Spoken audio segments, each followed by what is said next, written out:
این گفته شده که اولین کسی که خندان به دنیا آمده حضرت زرتشت بوده. خندان به دنیا آمده. دومی کس میگن که سهراب بوده، پسر رستم، که حکایت داره از خود شاهنامه که کودک وقتی که به دنیا اومد میخندید. دیگه منتظر روزگار، منتظر سومیش بود که من به دنیا اومدم.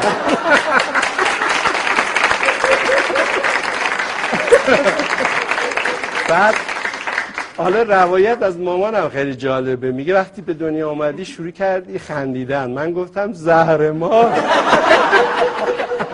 چرا میخندی؟ بعد بچه اینقدرم زشتی. چون مادر من 3 بار قبل از من فارغ شده بود، 3 تا پسر توپل سفید خوشگل. قدیما برعکس الان سفیدای توپل رو میگفتن خوشگل. دیدی اون موقع اینجوری بود بچه. الان میگن مثلا تیپ ما رو میگن جذاب.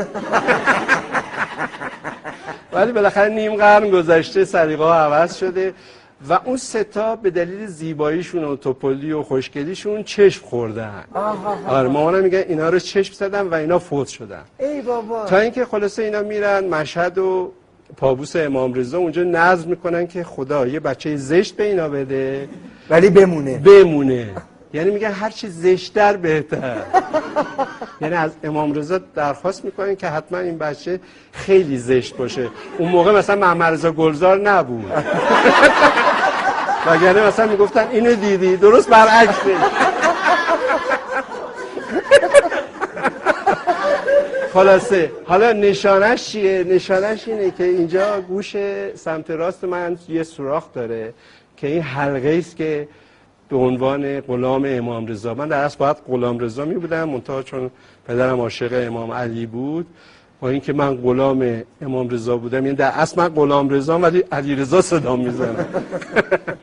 آره این سوراخ که در گوش دارم نشانه اون به اصطلاح نظر و نیازی است که خانواده با امام رضا کردن. و وقتی که من به دنیا میام، حالا علت خنده من چی بود؟ اونجوری که خودم به یادم میاد این که آره وقتی به دنیا آمدم نگاه مامان کردم، گفتم حالا ما که خودم ندیدیم اینو زشته ولی مادرمونو که میبینیم. گفتم این کیه منو زاییده؟ مثلا اون موقع آره خیلی دوست داشتم مثلا سوفیا لورل منو زاییده باشه.